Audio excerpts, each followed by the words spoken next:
We're turning, please, this morning to the Old Testament book of Numbers. And we're in Numbers chapter number 20, please. The book of Numbers this morning, and we're in chapter number 20. For those who are journeying with us through the Bible in 1 year, you'll remember we're in the book of Numbers these mornings.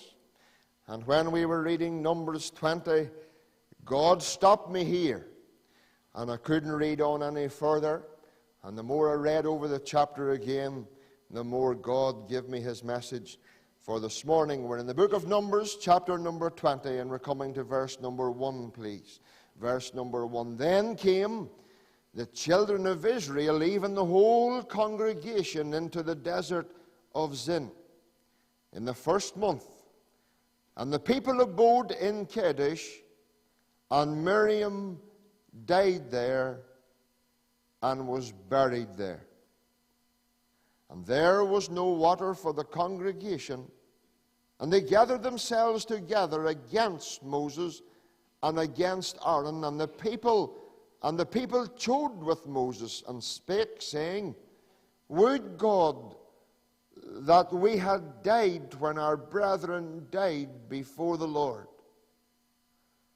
And why have ye brought up the congregation of the Lord into this wilderness, that we and our cattle should die there? And wherefore have ye made us to come up out of Egypt, to bring us into this evil place? It is no place of seed, or of figs, or of vines, or of pomegranates, neither is there any water to drink. And Moses and Aaron went from the presence of the assembly unto the door of the tabernacle of the congregation, and they fell upon their faces, and the glory of the Lord appeared unto them. And the Lord spake unto Moses, saying, Take the rod, and gather thou the assembly together, thou and Aaron thy brother, and speak ye unto the rock before their eyes, and it shall give forth his water, and thou shalt bring forth to them water out of the rock. And so thou shalt give the congregation and their beasts drink. And Moses took the rod from before the Lord, as he commanded him. And Moses and Aaron gathered the congregation together before the rock. And he said unto them, Hear now, ye rebels, must we fetch you water out of this rock? And Moses lifted up his hand, and with his rod he smote the rock twice. And the water came out abundantly, and the congregation drank, and their beasts also. And the Lord spake unto Moses and Aaron, Because ye believed me not, to sanctify me in the eyes of the children of Israel, therefore ye shall not bring this congregation into the land which I have given them. This is the water of Meribah, because the children of Israel strove with the Lord, and he was sanctified in them. Ending there at verse 13, and we know that the Lord will bless that reading from his own precious truth for his name's sake. Way back in the book of Exodus, chapter number 12, and in verse number 41 of Exodus 12, you there reach a new milestone in the life of the children of Israel. Because there in Exodus chapter number 12 and verse 41, the children of Israel begins a new chapter. After 430 years being in Egypt, now the journey to freedom begins. No longer, from Exodus 12 verse 41, no longer are the children of Israel under the bondage of Egypt. They're no longer under the authority of Egypt, no longer are they under the power of Egypt. A new chapter begins. And now the children of Israel begin their journey to freedom. Boys, but you could imagine the joy in their hearts. You could imagine the excitement in their hearts. You could imagine the rejoicing in their hearts. You could imagine the great view of God that they had when they were finally liberated from the land of bondage and from the land of pain. You can just imagine the joy, and you can imagine the excitement, and you could imagine the rejoicing in their heart. But wait till I tell you this, the joy and the excitement and the rejoicing and their great view of God was short-lived. Didn't last long. In chapter number 14, verse 12, they come to the borders of the Red Sea. And they're stuck between two mountains. And Pharaoh's chariots are hammering hard after them. And the people who were once rejoicing because they've left Egypt was crying now that they should have stayed in Egypt. And you know, child of God, this morning, one thing that the children of Israel were going to discover, that the road to freedom, the road to the promised land, wasn't a smooth one. There was potholes along the way. And what you'll soon discover, that the children of Israel, they hit pothole after pothole after pothole after pothole. You know, it's a bit like our roads at the minute. There's potholes everywhere. And last month I had a pothole. 2 springs I had to put into the car. And my steering had to be relined. All because of potholes. And when I went into the mechanic, he says to me, well, George, he says, I'm putting in springs every day of the week. Potholes. Potholes. And the pothole knocked my car out of steering. And you know, child of God, the potholes of life can knock us offline with God. They can affect our walk with God. They can affect our faith in God. And child of God, this morning, here they come to the Red Sea, but God saw them through. And when they got to the far side of the Red Sea, man, they were singing, they were rejoicing. Again, it was short-lived. They came to Marah, and at Marah there, the yearning and the complaining and the whinging started again. And you remember at Marah where God showed them a tree because the waters were bitter and they couldn't drink. God showed Moses a tree. And he cut the tree and he cast it into the waters and made the waters sweet. And then they went on. And it was pothole after pothole after pothole after pothole. Tell me this, child of God, have you had a pothole lately? And I'm not talking about the car. Have you had a pothole in life?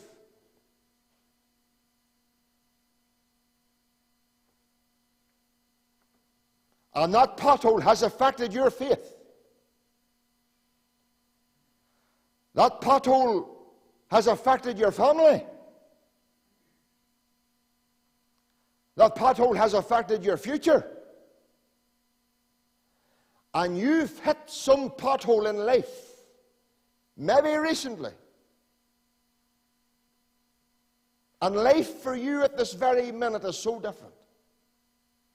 As I've said, it has affected your faith. It has affected your family. It has affected your future.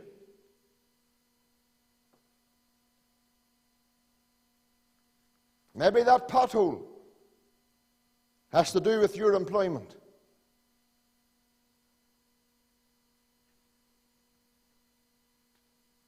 Maybe that pothole has to do with some family situation. Maybe that pothole is a sickness. And it has left life at this minute very difficult.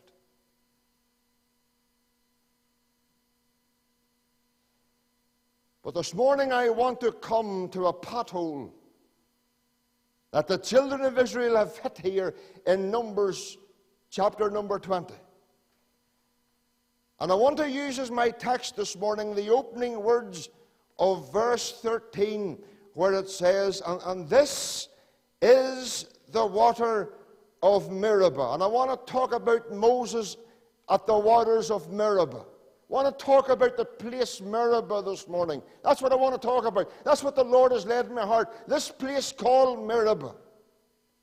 You know the first thing God showed me in this chapter this morning? It was a place of desperation. Look at verse number 2. And there was no water for the congregation. You know Miriam had just died. Moses' and Aaron's sister, she had just died. And they've come to this place on the journey of the road to freedom, and they've hit this pothole this morning, and they've soon discovered that it's a place of desperation. There was no water for the congregation. Let me tell you this morning, hitting hard times can be desperate. Hitting hard times can be desperate. Listen, Christians can hit hard times. Wonder this morning, is there someone here? And times are hard at present. Imagine the children of Israel. They're under the burning sunlight. The burning of the midday sunlight is burning upon their heads. The sands burning beneath their feet. And there was no water for the congregation. You know, sometimes we're like the children of Israel. We make an awful mistake. Do you know the mistake we make? We allow our minds to measure the situation. Do you get that this morning? We allow our minds to measure the situation. And we listen to the measurement of our minds. And 90% of the times, our minds tell us that there's no hope, there is no future, there's no way out of this situation. And child of God, there's times we come across this cul-de-sac of calamity. There seems to be no way out. We're filled with faithless fear. But do you know what God has taught me in my own experiences? And listen, child of God, don't you think George McConnell doesn't hit hard times? Don't you think for 1 minute, I don't have my difficulties? Don't you think the man up in this pulpit this morning knows nothing about hard times? But here's one thing I have learned. When I hit hard times, how often I have forgot what God has done for me in hard times in the past.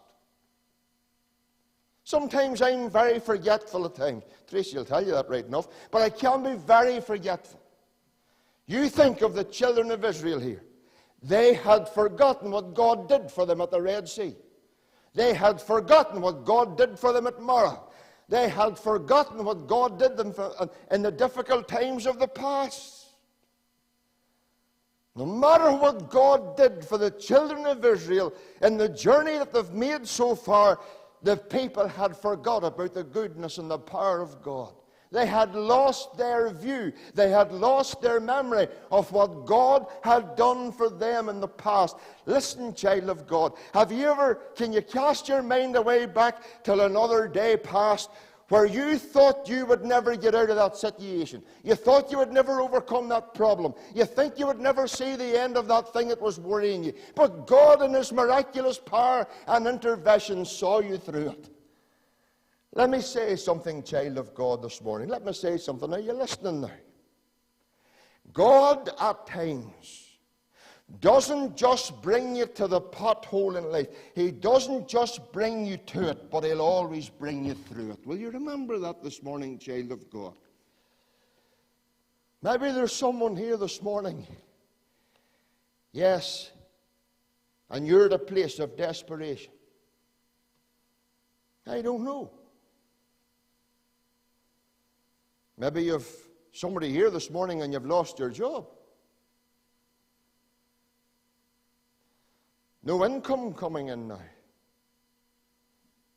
All the years you were used to the income coming, now income has stopped. Where am I going to get the next payment for my next bill?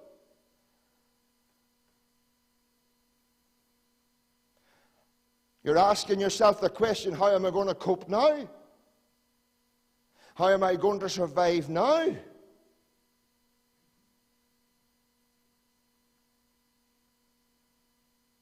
You know what we need to do at times, child of God? And I need to do it. Look back at past times and saw God As He provided in the days past, God will provide in the day present. There's nobody proved that more than George Mueller. George Mueller had a kitchen full of children one day, one morning.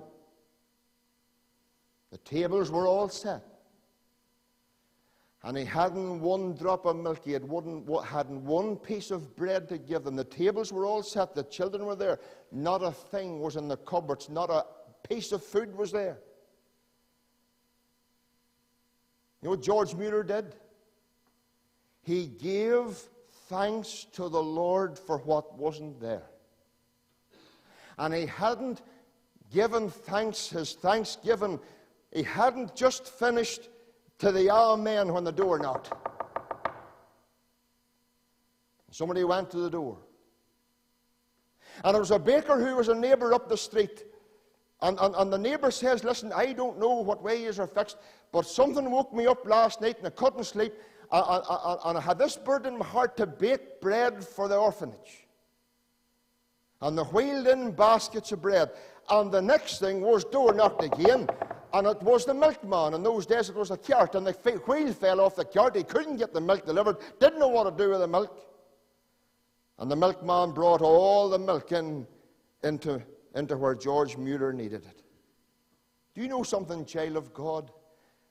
God brings us into these potholes in life. Why?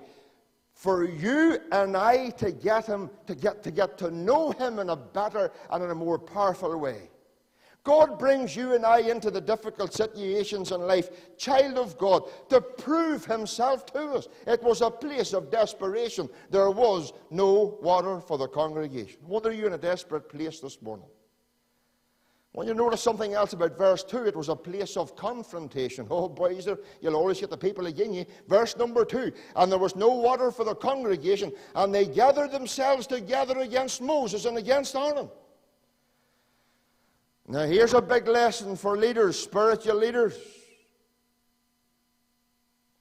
Moses and Aaron were the leaders of this great congregation. Now, here's the lesson.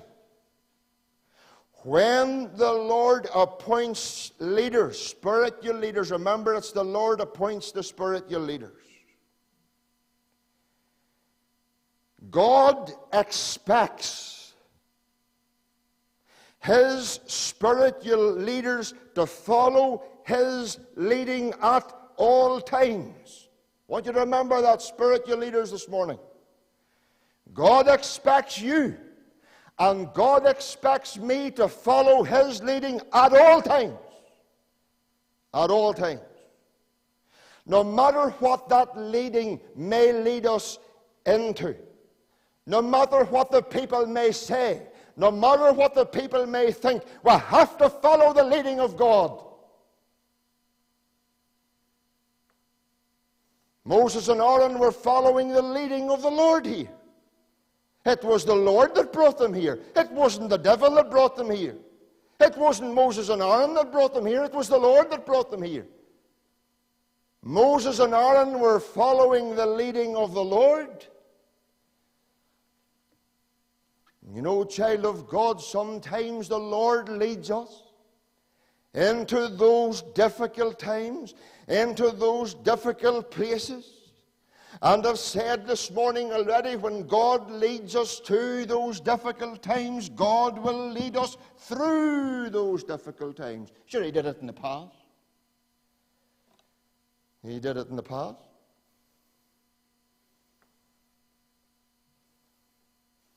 You know what we have to learn this morning? And we have to learn this, child of God. Have to learn this lesson.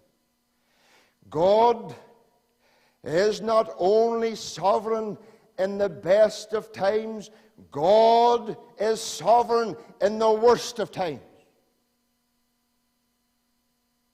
God is not only sovereign in the best of times, God is sovereign in the worst of times.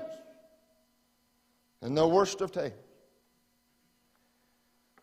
And this morning the whole congregation gathered against Moses, and they gathered against Aaron, and it says, and the people showed with Moses. It was a place of confrontation. Now they're questioning their leading. Now the congregation's taken it out on them. You know, child of God, this morning it's good to read James 5 and 9. We're all good at reading James 5 and 8. The coming of the Lord draweth nigh. Do you ever take into the next verse? Do you ever read the next verse? Do you ever take it to heart? Do you know what it says? James 5 verse 9. Let me read it to you. Listen to what it says. Grudge not against one another, brethren. Listen to this bit. Lest ye be condemned. Behold, the judge standeth at the door. Yes, Matthew chapter 7 verse 1 says, Judge not that ye be not judged. Now listen, child of God, now you're listening. Be careful what you say against God's anointed leaders.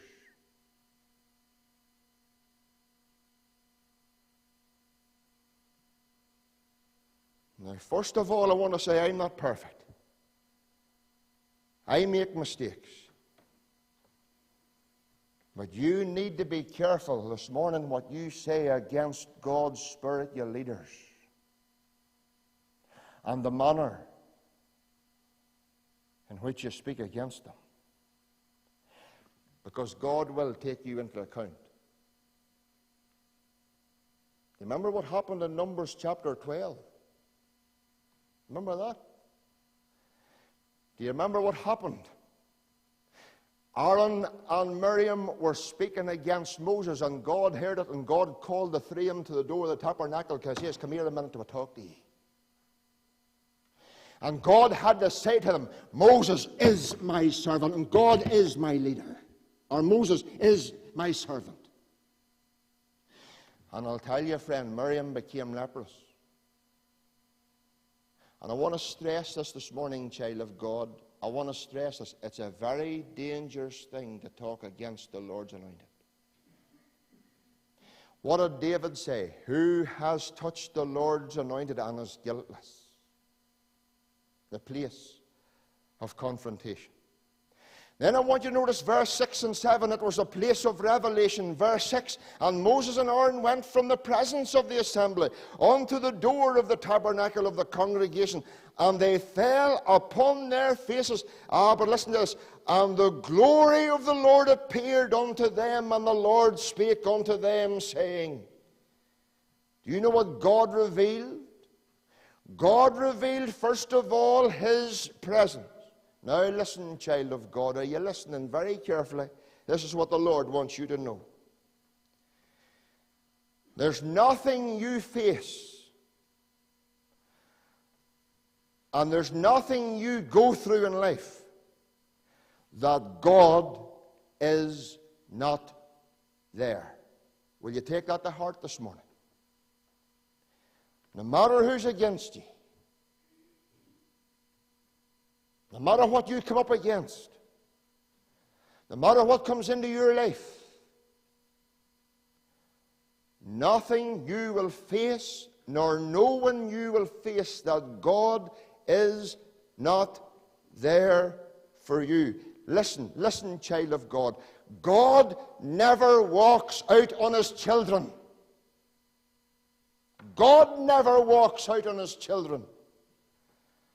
And God didn't bring them here to this place this morning to punish them. Not at all. He brought them here to prove himself to them. God didn't bring them to this place to forsake them, but to prove himself faithful. And listen, child of God, if you're facing some difficulty right now and you don't know how you're going to handle it, listen, you give the whole thing to God, because God wants to reveal himself afresh to you in a new way. And maybe in a week's time or a fortnight's time or a month's time, you'll look back and say, boys, wasn't God good? Wasn't God good? You know, child of God, listen, I don't know maybe what you're facing, what you're going through, what you're worrying about. Listen, God's there all the time. He's there all the time, child of God. He's there. He's there for you through every difficulty. difficulty.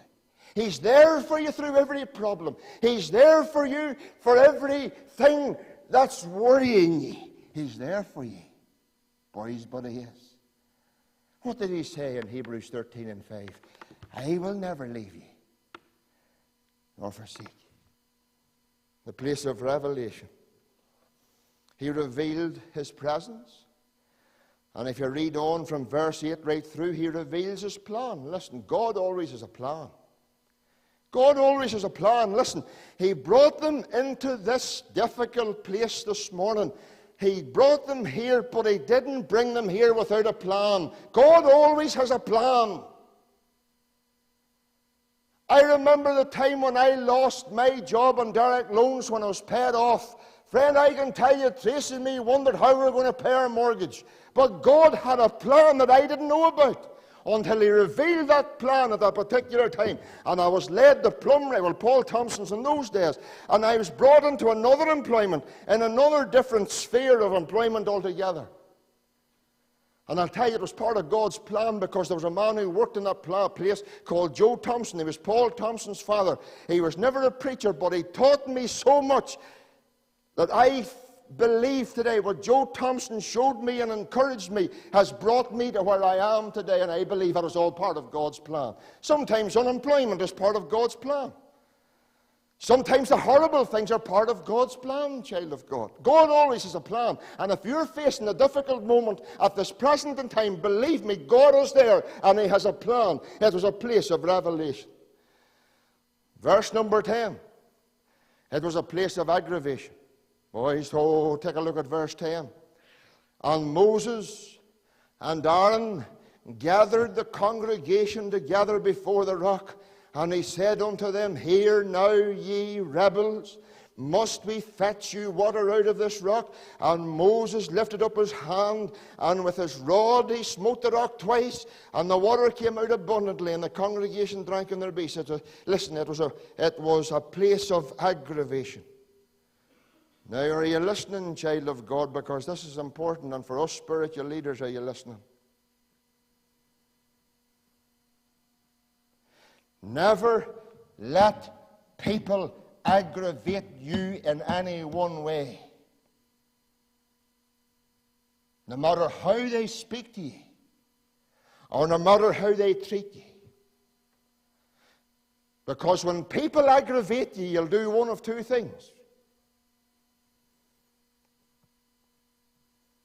Number one, you can develop the wrong attitude. Moses did it here in verse 10. Look what he says. Must we fetch water out of this rock? You know what Moses did? He put himself before God. That's what he did. Must we fetch water out of this rock? And for those of us that are spiritual leaders this morning, listen. We must remember to keep our hands off that which only God can do. Remember that. He lacked self-control, didn't he? Verse 10, he lost his control over his tongue. Look at verse 10. And Moses and Aaron gathered the congregation together before the rock, and he said unto them, Hear now, ye rebels, must we fetch you water out of the rock? Oh, child of God, there's a wee saying I always say, what you spout, you can't rub out. You remember that? What you spout, you can't rub out. What you say, you can't take away. That's why the Bible teaches us. Be swift to hear and slow to speak. There's people have said things in the past, and for days and weeks and months and maybe a whole lifetime after, they regret ever saying it. What comes out stays out, remember.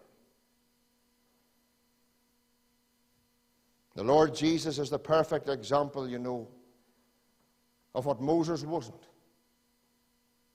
When he was led as a sheep before her shears, is dumb, so open not he his mouth.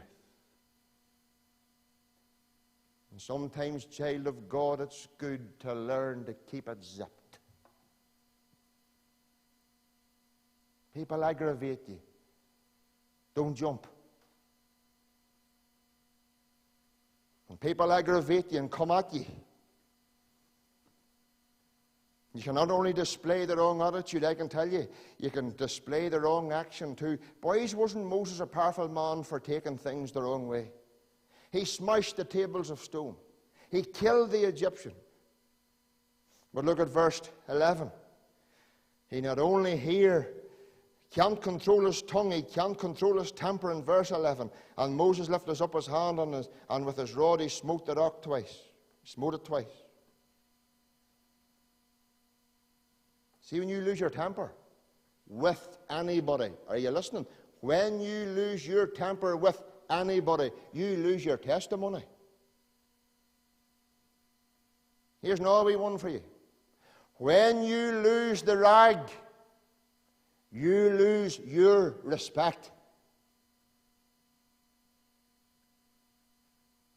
And when you lose the bap, as we say in Tyrone, you lose the blessing.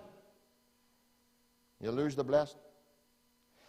Do you see Meribah, Moses at Meribah, a place of desperation, a place of confrontation, a place of revelation, a place of aggravation. But listen, it was a place of disqualification.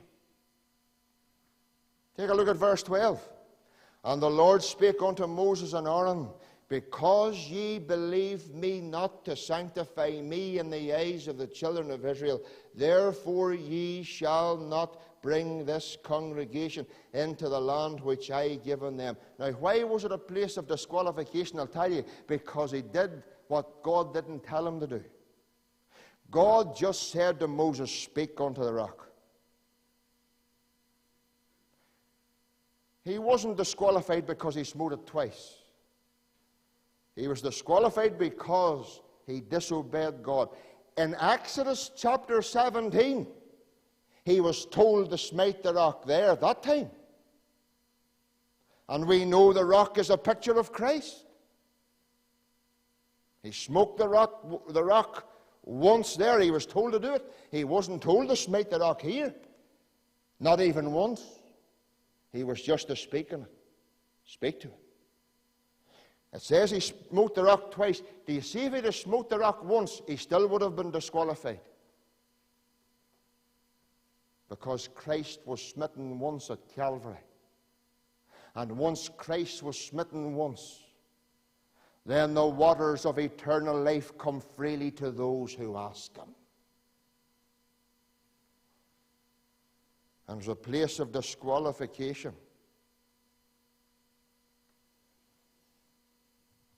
God gave the water, but remember, Moses was the loser. And God said to Moses, and he said to Aaron, you're disqualified now. You're not going to lead my people into the land which I have given them. A place of disqualification. And you'll read on when we make our journey through the Bible every morning now, when we're coming to this, you'll read where God spoke to Moses, where Moses speaks to God and he says to God, maybe you will let me lead them in. And God was angry because he asked it. How many of God's people have been disqualified because of disobedience? You imagine Moses, after 40 years of leadership, coming to the borders of the promised land, and at the very edge and at the very end, at the very borders, he's disqualified after 40 years of hard work. Child of God, listen. God does not take disobedience lightly.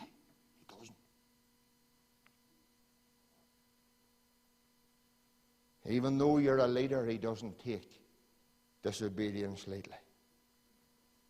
You know the sad story of all here? The sad story of all is this. The place of desperation, confrontation, revelation, aggravation, disqualification. It was meant to be a place of sanctification. It was meant to be the very place where God could be exalted. It was meant to be the very place where God would be uplifted. It was meant to be the place where God would be glorified. Yes. Listen. Moses at the waters of Meribah,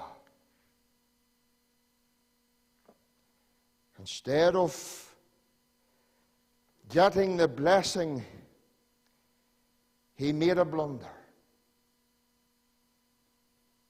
that disqualified him perhaps from the greatest ministry he would ever achieve in 40 years, and that was to lead the people into the promised land. And listen, child of God, listen. If Moses can do this, so can I. And if Moses can do it, so can you. And child of God, let us live each day with great vigilance, that we follow the Lord's leading at all times, no matter how difficult the place may be. The next wee hymn that we're going to sing says this: trust and obey. Get the obey bit in. Trust and obey, for there's no other way to be happy in Jesus but to trust and obey. Obey has to come too. May God bless His word to our hearts here this morning. We're going to turn to that hymn, 671. When we walk with the Lord in the light of His word, what a glory He sheds on our way. While we do His good will, He abides with us still, and with all who will trust and obey. We'll just sing verses 1 and 4. 1 and 4 along with the chorus, please. Thank you. And then keep standing for the closing.